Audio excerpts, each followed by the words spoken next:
exclaimed, "Oh, how I love our Blessed Lady! Had I been a priest, how I would have sung her praises! She is spoken of as unapproachable, whereas she should be represented as easy of imitation. She is more mother than queen. I have heard it said that her splendor eclipses that of all the saints as the rising sun makes all the stars disappear. It sounds so strange, that a mother should take away the glory of her children. I think quite the reverse. I believe that she will greatly increase the splendor of the elect. Our Mother Mary! Oh, how simple her life must have been!"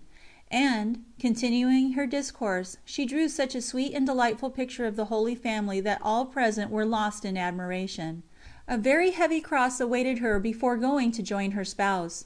From August 16 to September 30, the happy day of her death, she was unable to receive Holy Communion, because of her continual sickness. Few have hungered for the bread of angels like this seraph of earth. Again and again during the last winter of her life, after nights of intolerable pain, she rose at early morn to partake of the manna of heaven, and she thought no price too heavy to pay for the bliss of feeding upon God. Before depriving her altogether of this heavenly food, our Lord often visited her on her bed of pain. Her communion on July 16, the feast of Our Lady of Mount Carmel, was specially touching. During the previous night she composed some verses which were to be sung before communion. "Thou knowest the baseness of my soul, O Lord, yet fearest not to stoop and enter me. Come to my heart, O Sacrament adored! Come to my heart, it craveth but for Thee. And when Thou comest, straightway let me die of very love for Thee, this boon impart.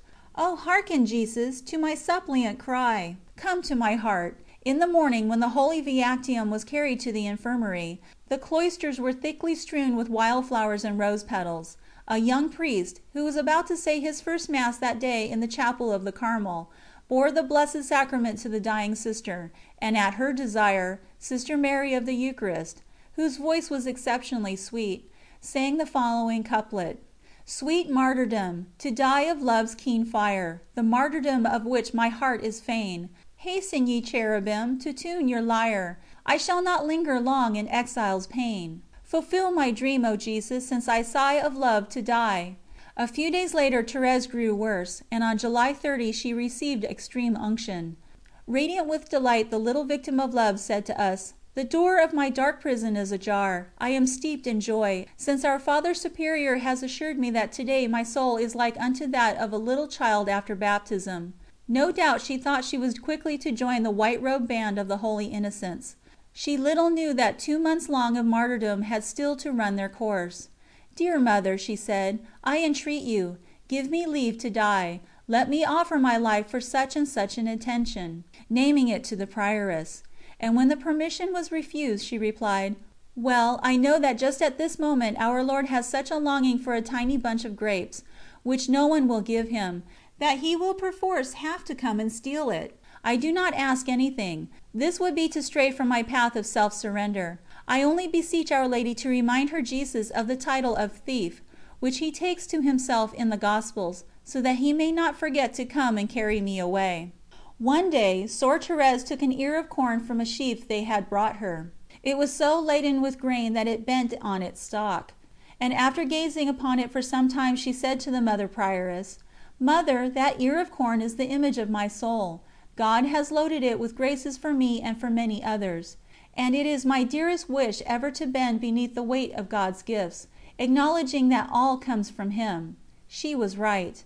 Her soul was indeed laden with graces, and it was easy to discern the Spirit of God speaking His praises out of the mouth of that innocent child.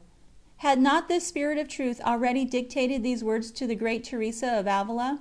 Let those souls who have reached to perfect union with God hold themselves in high esteem, with a humble and holy presumption. Let them keep unceasingly before their eyes the remembrance of the good things they have received, and beware of the thought that they are practicing humility in not recognizing the gifts of God.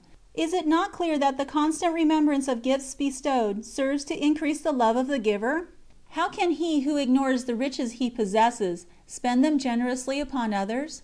But the above was not the only occasion on which the little Thérèse of Lisieux gave utterance to words that proved prophetic. [Footnote: When asked before her death how they should pray to her in heaven, Soeur Thérèse, with her wonted simplicity, made answer: You will call me little Thérèse, petite Thérèse. And at Gallipoli, on the occasion of her celebrated apparition in the Carmel there, when the prioress, taking her to be St. Teresa of Avila, addressed her as our Holy Mother, the visitor, adopting her then official title, replied: "Nay, I am not our Holy Mother, I am the servant of God, Sœur Thérèse of Lisieux." This, her own name of Sœur Thérèse, has been retained in the present edition, unless it was advisable to set down her name in full: Sister Teresa of the Child Jesus and of the Holy Face. The name of the Little Flower, borrowed by her from the Blessed Théophane Vénard, and used so extensively in the pages of her manuscript, is the one by which she is best known in English-speaking lands. Editor. In the month of April, 1895, while she was still in excellent health, she said in confidence to one of the older nuns: "I shall die soon. I do not say that it will be in a few months, but in 2 or 3 years at most. I know it because of what is taking place in my soul." The novices betrayed surprise when she read their inmost thoughts. "This is my secret," she said to them. "I never reprimand you without first invoking Our Blessed Lady, and asking her to inspire me as to what will be most for your good. And I am often astonished myself at the things I teach you. At such times I feel that I make no mistake, and that it is Jesus who speaks by my lips." During her illness one of her sisters had experienced some moments of acute distress, amounting almost to discouragement, at the thought of the inevitable parting. Immediately afterwards she went to the infirmary, but was careful not to let any sign of grief be seen. What was her surprise when Thérèse, in a sad and serious tone, thus addressed her: "We ought not to weep like those who have no hope."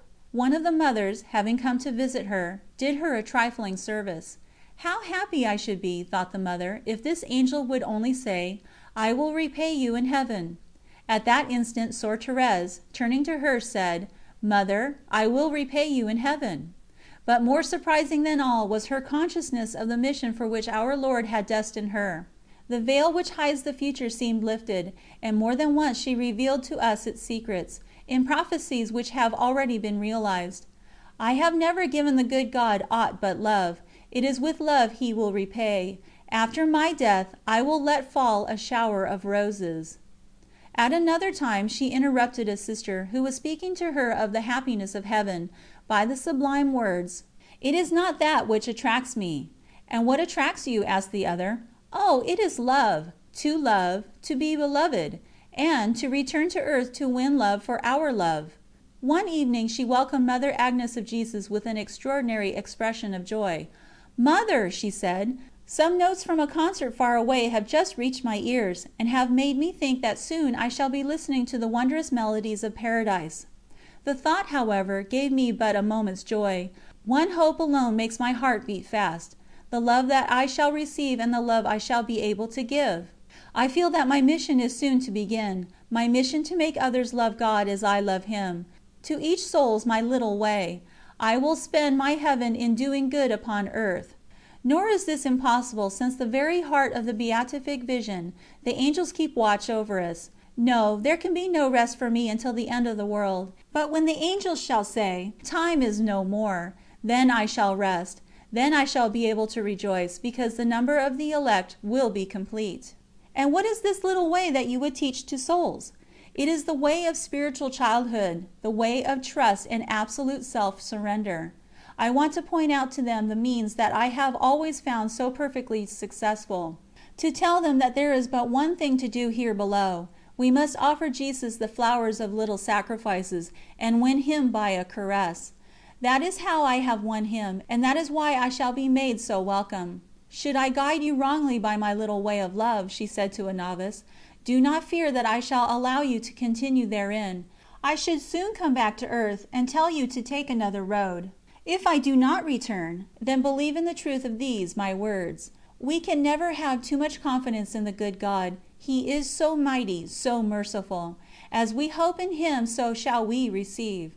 On the eve of the feast of Our Lady of Mount Carmel, a novice said to her: "I think that if you were to die tomorrow, after Holy Communion, I should be quite consoled. It would be such a beautiful death." Thérèse answered quickly: "Die after Holy Communion? Upon a great feast? Nay, not so. In my little way, everything is most ordinary.